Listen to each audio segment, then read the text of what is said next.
It's hard not to sing along to that as a lifelong Rider fan myself. I know a lot of our listeners can relate to that. Patricia Roberston, she can as well. She loves to tell people that her dad coined the term Rider Pride. She even opens her new memoir, Media Brat, saying so. Her father, John Robertson, a well-known sports writer and a broadcaster on the prairies. She's written a book about her life growing up and having a prominent figure in sports for a dad, and she joins us now to explain. What prompted you to write a memoir?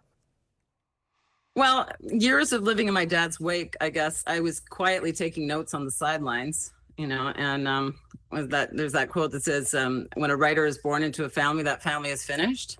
And I think when two writers are born into a family, you have a bit of a catastrophe. So I think I was just sort of inadvertently taking notes, knowing that I was at the scene of an interesting journey alongside my dad. And then in 2010, my dad developed dementia. And it became really clear to me that there would be no memoir forthcoming from him. And since I'd been freelancing since 97 and had the means, I thought, you know what, I've got the time. I'm living in rural Saskatchewan.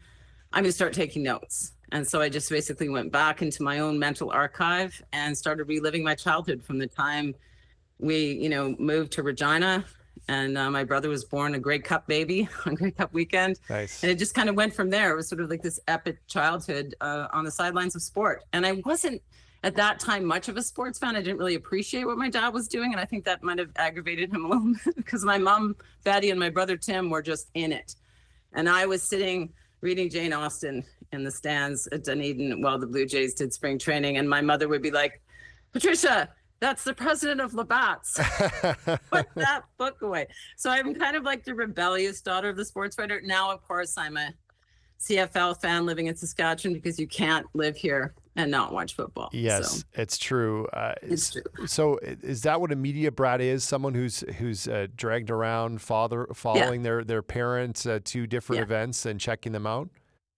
14 years, 14 moves in all the years I lived with my parents. But, I got to go and see top-notch concerts. If AC/DC came to Winnipeg, Dad was working at CBC's 24 Hours in Winnipeg then.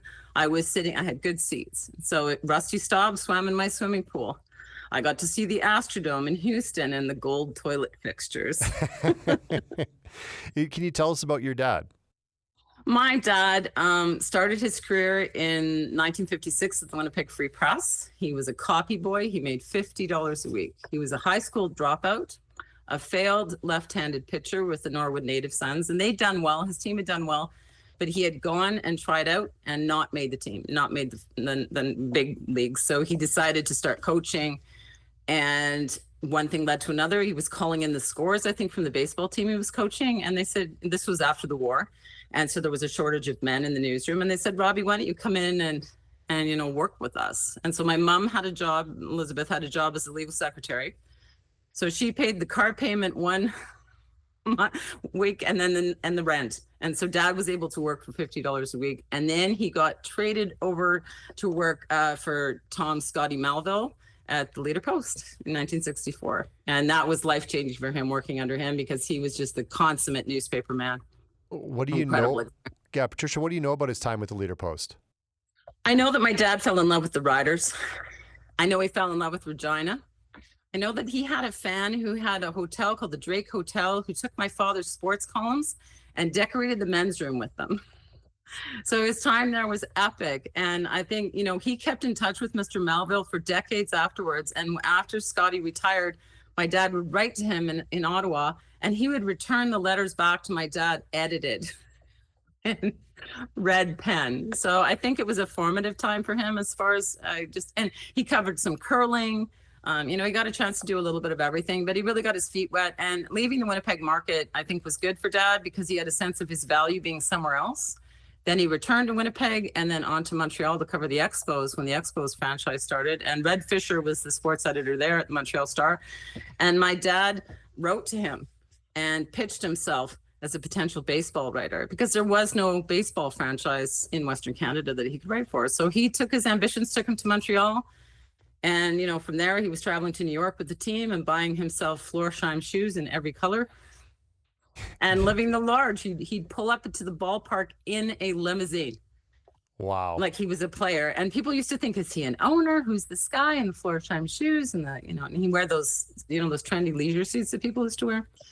So my dad was a bit of a celeb. Like he really liked the spotlight. He did radio, he did television, he did print, and he did magazine work too. So wow. I know. That's an incredible career. And just thinking of how, people now in the media world, it's shrinking and there's, Yes. job losses, and we don't have this Yes. ability necessarily to jump from city to city and cover all these great things. So what an incredible career for your dad. And I know sometimes parents say, we don't want you to do what mom and dad do, find something else to do. So my parents are teachers and I'm on the radio right now.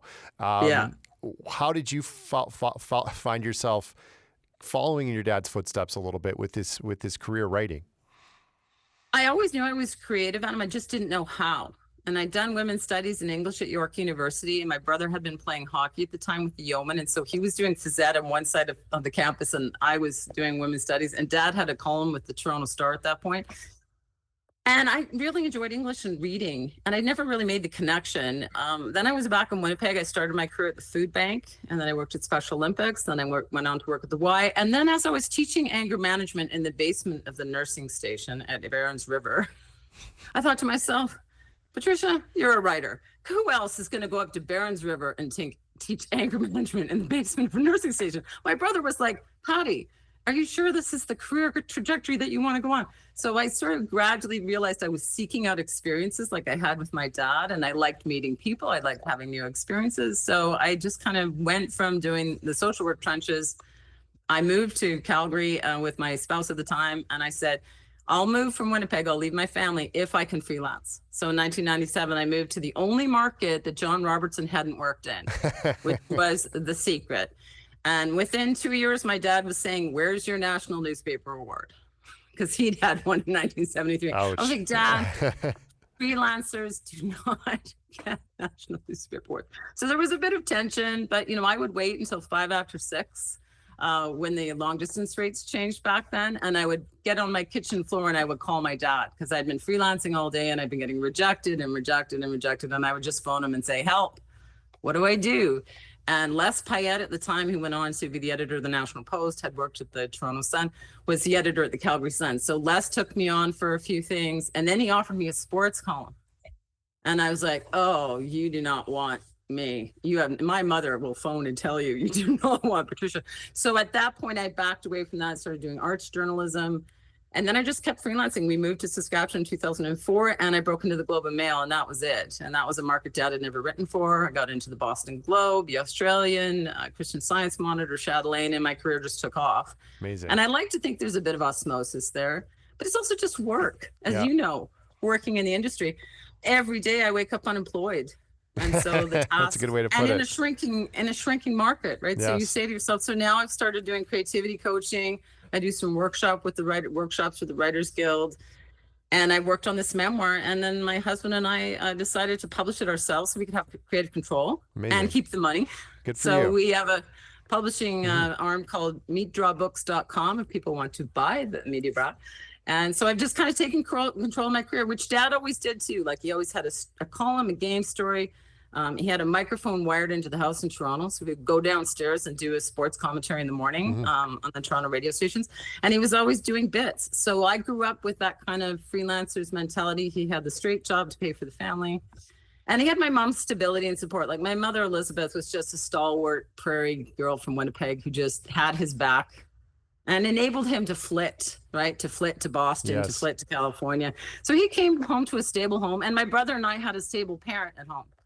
Because I have to say, if my mom had been in journalism too, I would probably ended up in juvie, It's too because my much. dad was absent a lot of the time. And so I think some of writing this book too, Adam, is revealing, just reliving some of those moments and a bit of a love letter to him and to my mom. My mom comes off quite funny in the book as well. So, and my brother Tim liked it. He said it was funny.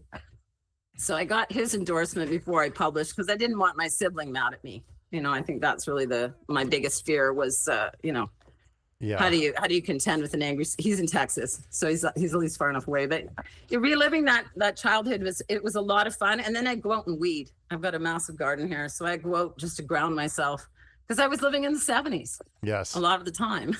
Yeah, which is actually a pretty good place to be. yeah, it's not bad looking back and thinking of these No. stories. I'm sure a lot of them, are triggered when you start writing one thing, you go to another Yeah. thing, and you had a long career. Your dad has had an incredible career as well. And thanks for joining us on the show today, Patricia. I really appreciate you telling us about your story, your dad's story, and best of luck with the book.